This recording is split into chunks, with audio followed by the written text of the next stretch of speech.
Good morning, everyone. It's good to have you join us. My name's Gareth. I've also got Tom from the club who's helping with all the technical stuff. And we're really fortunate this morning that we've got first team player Oriol Romeu joining us today.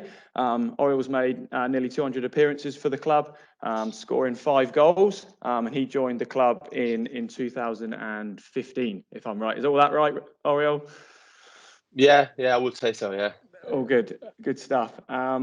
So firstly, can I just ask you about sort of if you can remember back your school days in Spain and any favourite lessons or teachers that you can remember? Yeah, of course. Yeah, I was studying in my hometown until when I was like 12. Then I moved to Barcelona because then it's when I signed for football for Barca.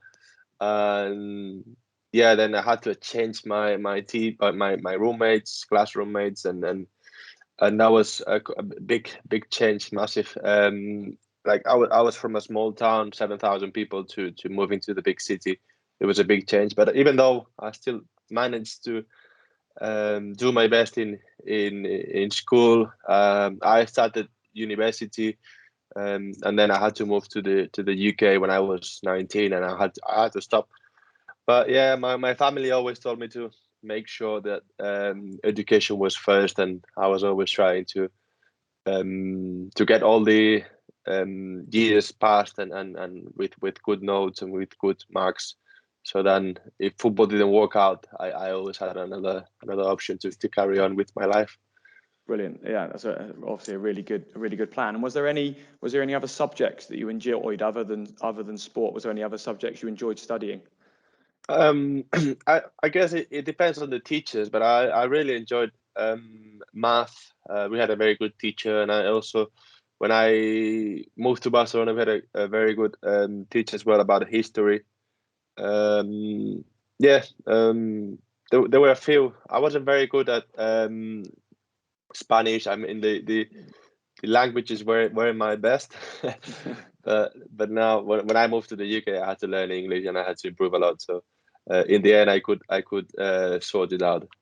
Yeah, you said your languages aren't very good, but your English is excellent. So you must have been doing something right. So was there any other sports you played at school other than football that you really enjoyed? Yeah, yeah. When I was younger, I used to play basketball, which is a quite famous sport in Spain.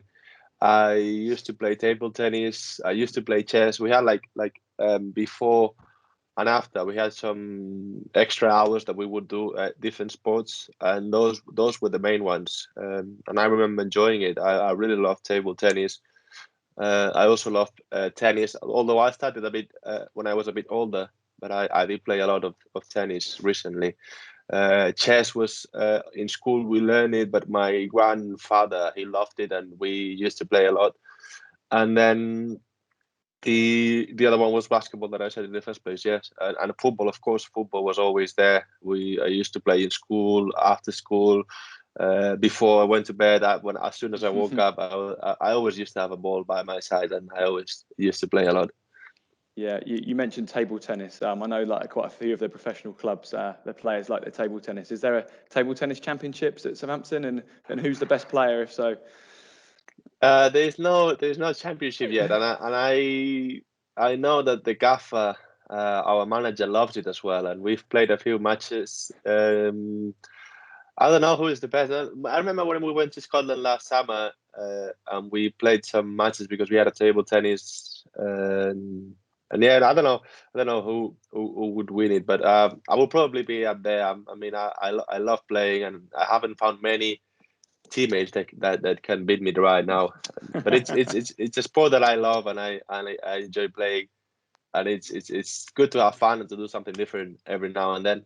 Yep, definitely. And I can see there's a few questions coming in from schools and people on the call. So if there's any other questions that people want to put forward, they can put them forward in the chat. We've obviously had to turn everyone's video and microphones off just for the enjoyment of everyone on the call. But I'll do a couple more questions and then we'll open it up to the chat bar. So Oriol, can you just tell everyone sort of what a typical week would look like for you in terms of training and rest and nutrition?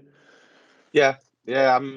as I got older, I think I improved a lot in having a good routine, in having better habits. Because if you want to stay in the game as long as you can, I think that's a very important part of the game. And normally we have one day off, which is Sunday or Monday, and then we training harder in a normal week, Tuesday and Wednesday, with even double sessions, one session on the pitch, the other session on the gym.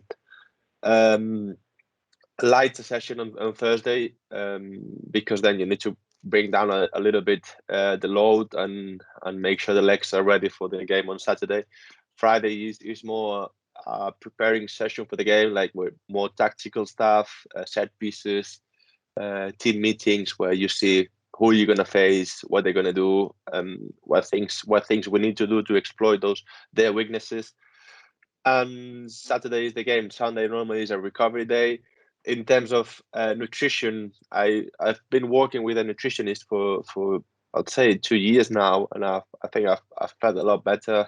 I wasn't eating badly, but now I know a lot more about calories, a lot more about nutrients, which ones are best, when is the best moment to eat them, making sure the recovery is good with good protein, with good fats, with good quality carbohydrates. I normally also, in terms of rest, is the last thing that I'm now trying to implement and improve. It's good to have a good time schedule, like always trying to go to bed and wake up similar hours. Otherwise, your rest isn't good enough, and I feel like my muscles get a bit sore. So I normally go to bed around 10 and wake up 6 7 a.m. and that gives me a good 8 9 hours in bed for a good recovery. That then allows me to train better, to compete better, and to feel myself in a better state. So those are I wasn't doing those things when I was a bit younger because probably I thought I didn't need it. But if I had known it, I would have started a bit earlier. But yeah, and since I'm doing it, I'm feeling a lot better, and it's definitely paying off. Okay, excellent. And sort of on that theme, so what advice would you give to sort of, obviously there's some children on this call that are aspiring to be professional footballers. What advice would you give them for young players now growing up in terms of how they train or things they can work on?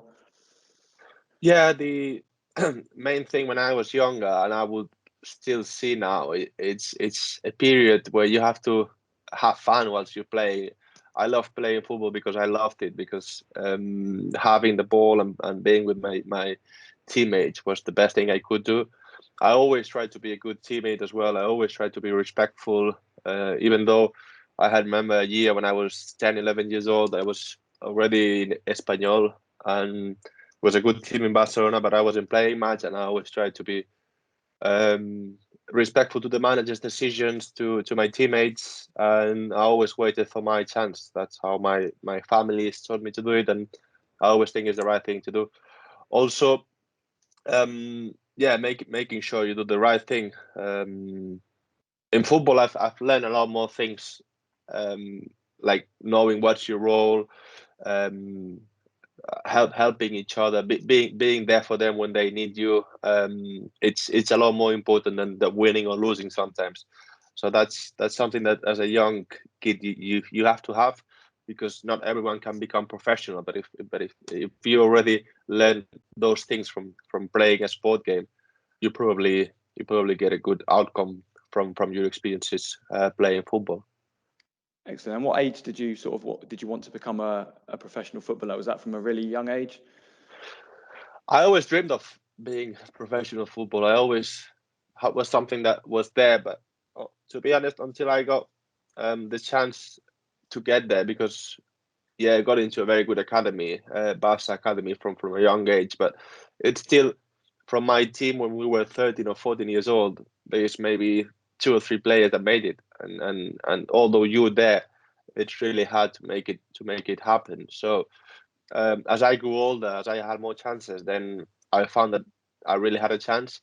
So when I became, I think it was 17, I got my professional contract, and then I managed to stay in there. But also, once you get that contract, doesn't mean everything's done.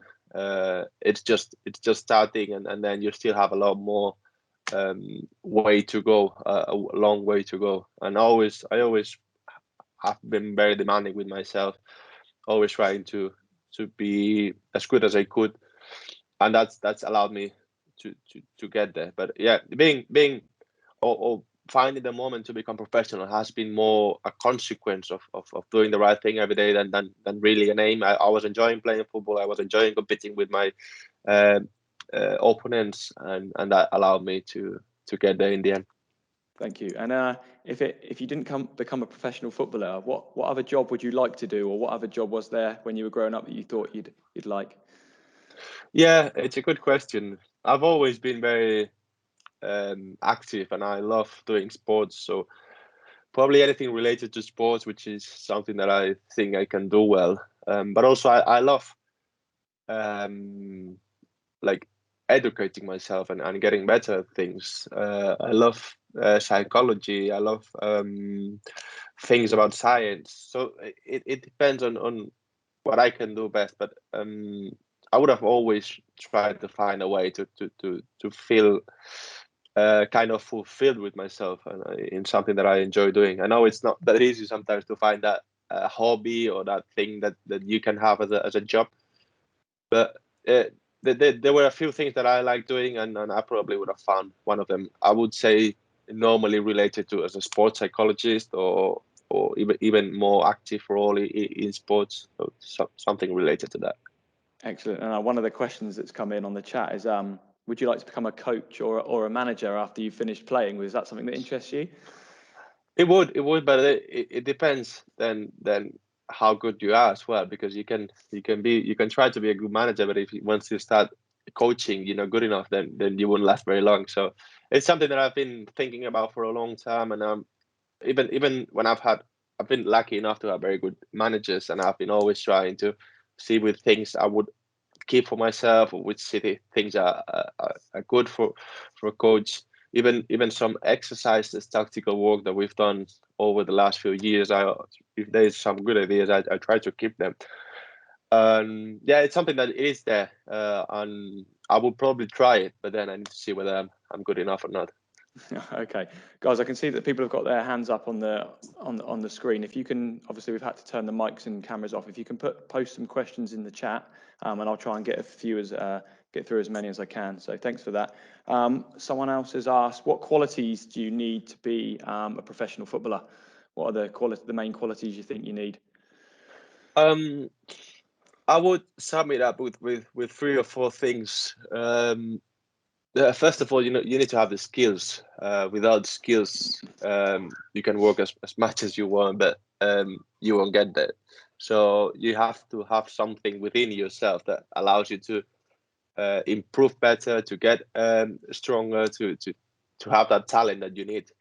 And then I think the relentless work is very important, because I've seen many young kids in the Barca academy, or even when I went at Chelsea at a young age, that had the talent but didn't have this mentality of working and getting through injuries, getting through other people's decisions, and that's something that you have to have if you want to end up there. And then the other thing is also, I think you need to have a bit of luck as well, finding the right people, having the right family of friends that will really help you to get there. So, yeah, talent, relentless mentality, and luck would probably the three biggest qualities I would highlight, because if you get those three, probably you have more chances. Doesn't mean that you get it, but you have more chances. Yeah, and some other questions we've had is how does it feel to play in front of so many people on a match day? Do you get nervous at all, and do you have any strategies to sort of deal with your nerves? Yeah, first games, yeah, I could feel the nerves when I was younger. As you get older, probably you get used to it, and now you enjoy it, especially after having gone through empty stadiums, which was a bit sad and like emotionless. There was no feelings around the place, and now it's so nice. I mean, whenever you're struggling, or whenever you're not finding the energy to get through the game, having fans and having people around the stadium gives you that lift and gives you that extra energy to finish and to get through the game. So I think it's something that very privileged to experience and to have to be able to play football and always in full stadiums in such a, I'd say probably the best atmosphere you can have in football. It's in this country, so we're so lucky to have it. Yeah, very, very lucky. And how was it for you? Was it difficult for you to move abroad away from family and friends when you were younger, or to move your family over from different countries? Was that difficult for you?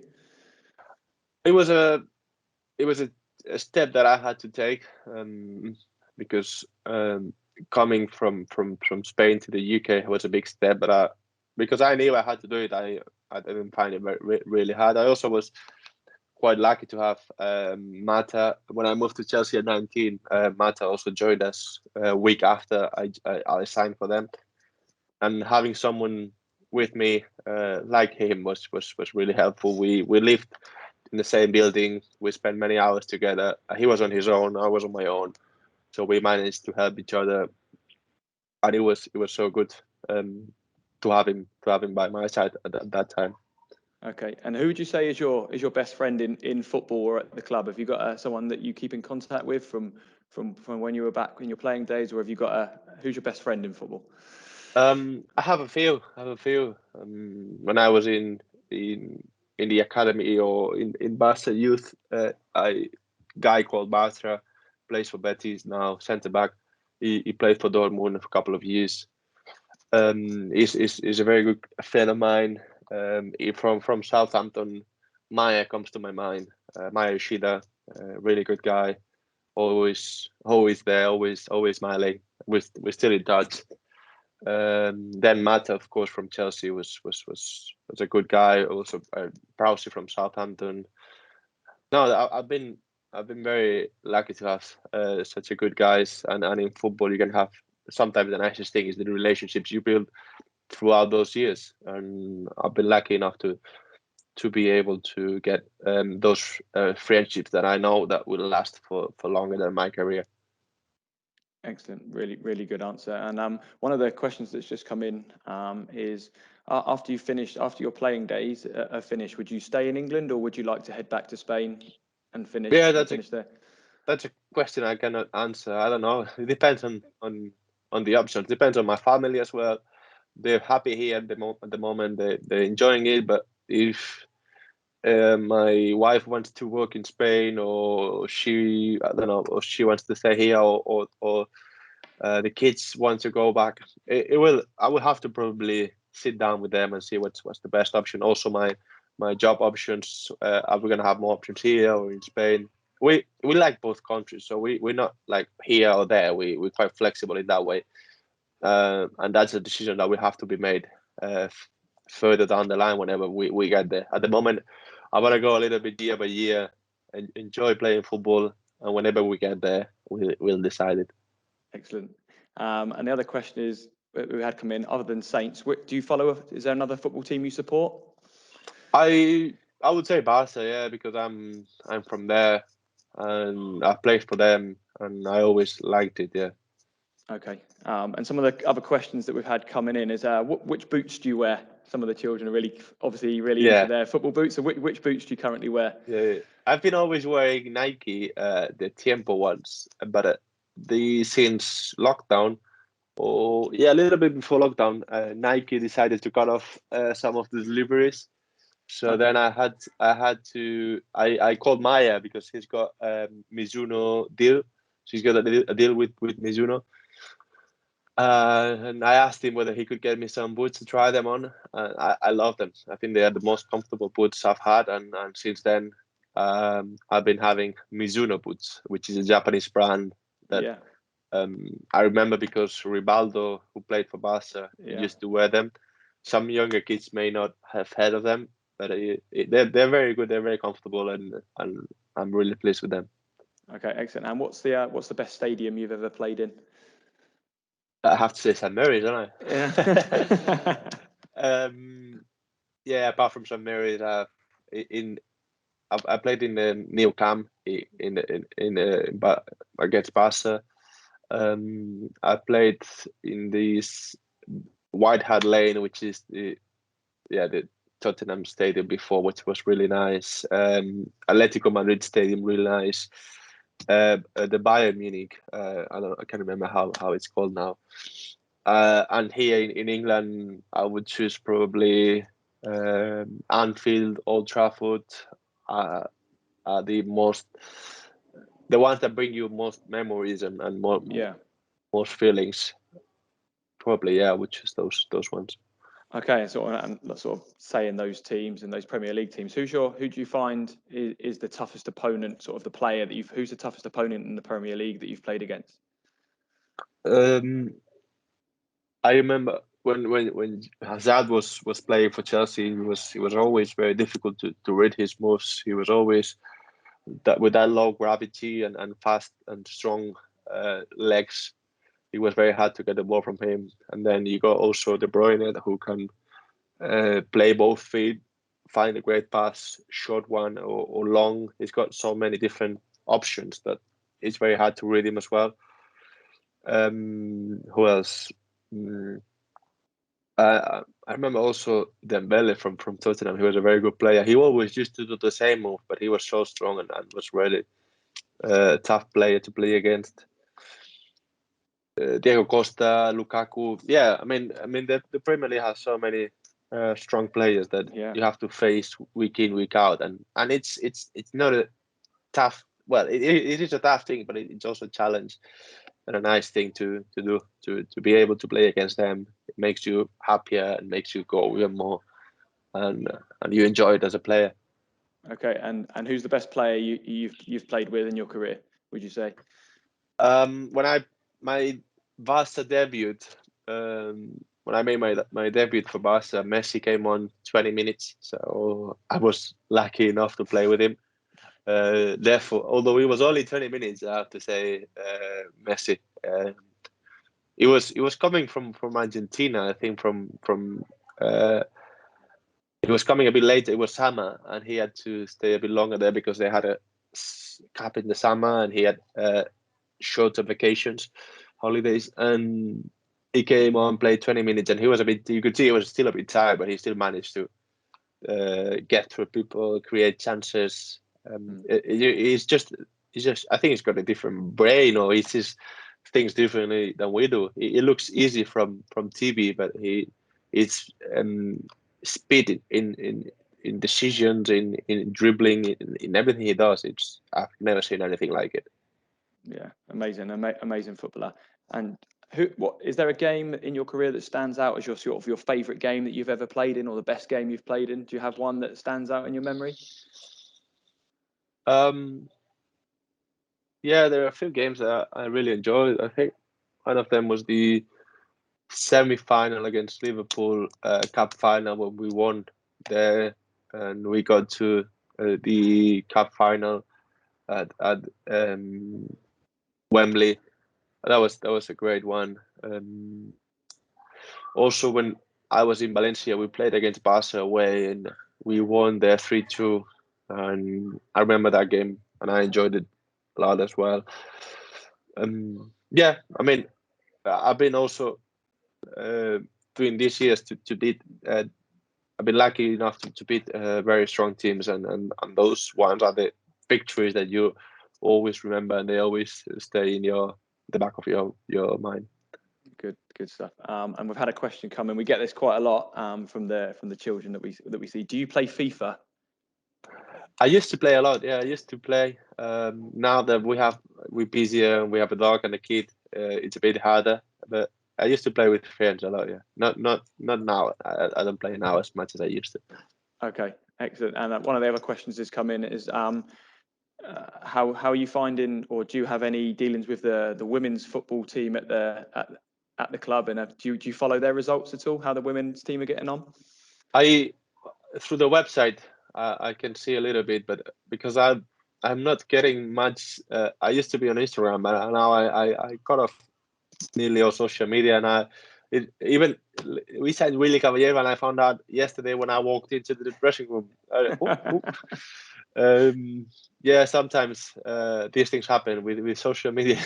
You find it harder, or the under 20 page. I need to ask what was the result, when are they playing.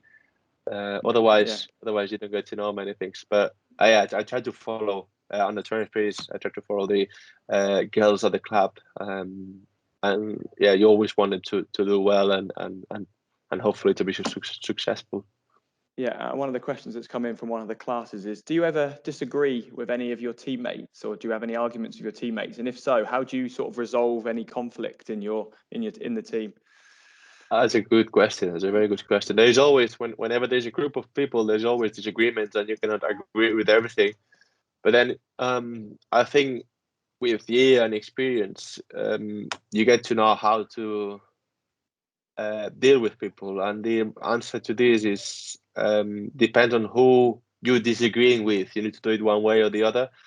If it's someone that you know you can have an honest relationship and you can challenge him and he won't get upset, or you won't take his confidence down, yeah, then you can just say it.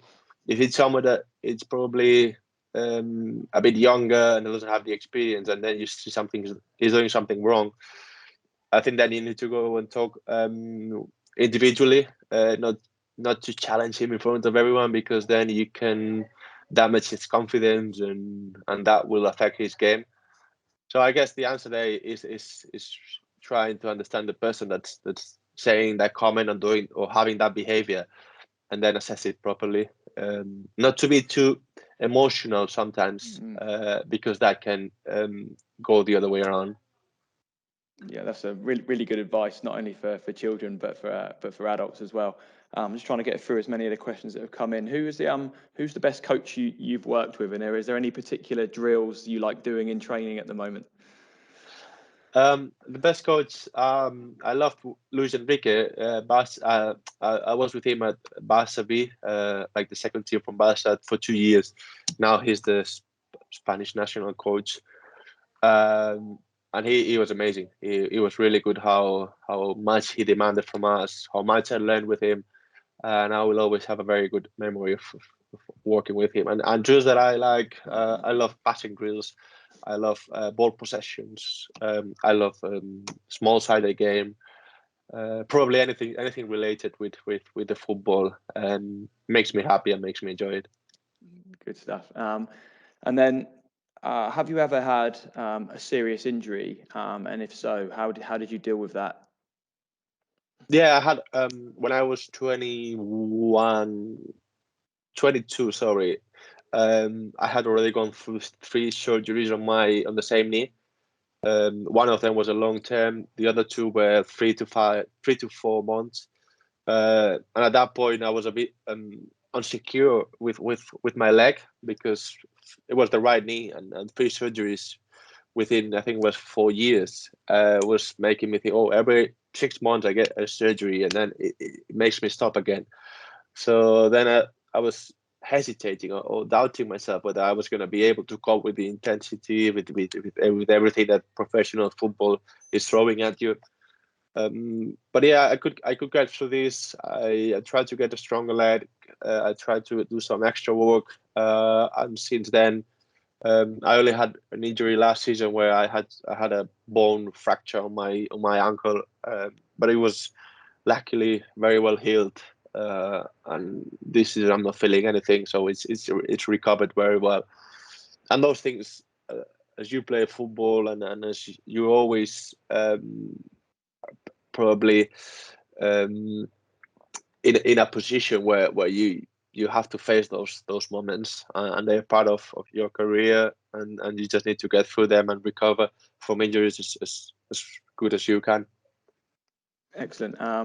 And then the last, I know I'm really conscious of time. Are we okay to do a couple more? Is that okay? Yeah. Is that okay? Excellent. So yeah.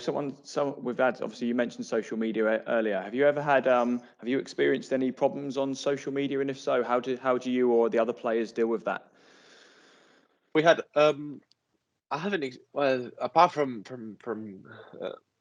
comments that sometimes I remember having I did a challenge to Greenwood when we played Man U, which I was just trying to look somewhere else, and then I stepped on his ankle. I didn't even apply a force on it. It wasn't meant to. I didn't mean to do it. But next day I remember having thousand messages, or I don't know how many messages. Everyone insulting my wife, everyone insulting my family, myself. And then those moments, I mean, you know that people that make those comments, they're probably at home. They've got nothing to do, and they just bored, and they want to like send their anger towards you, and you don't have to take it personal.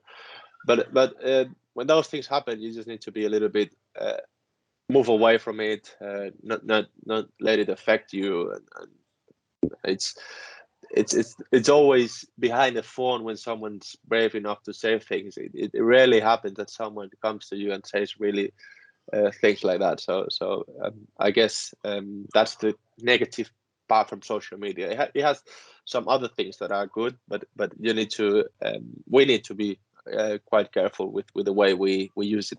Yeah, of course.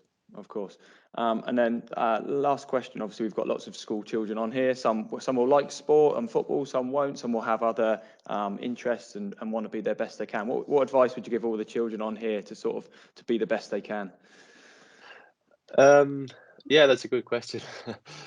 I mean, it's hard for me to say what you have to do, but probably what's helped me the most is having the curiosity to always be better, to find new ways of doing things. How can you get through challenges and new problems? Understanding, and as we said before, like when we had a problem within the team, understanding the other people. It doesn't, if you're really successful at something but you cannot share it with anyone, and you learn on yourself, the joy doesn't really come. So being able to connect with people, to have good relationships, is something that will be really helpful for your career, or for whatever you do in life. And that's it, probably. The curiosity, the ability to connect with people, the being respectful, being a good person, is the advice that I would give. Doesn't matter really how many titles you win in football, or how many Ballon d'Ors you have. If you cannot have a good relationship with anyone, it will make you happier. Brilliant, and that's a really good answer to finish on, Oriol. So what we'll do, we'll wish you all the best for the rest of the season, and really a big thank you for your time today. You've been absolutely amazing and really generous with your time. So thank you very much for that, and hopefully we'll see you again very soon. No, thank you guys. Really good questions. I enjoyed it, and I'll see you soon. Thank you very much. Bye bye now. Take care. Bye bye.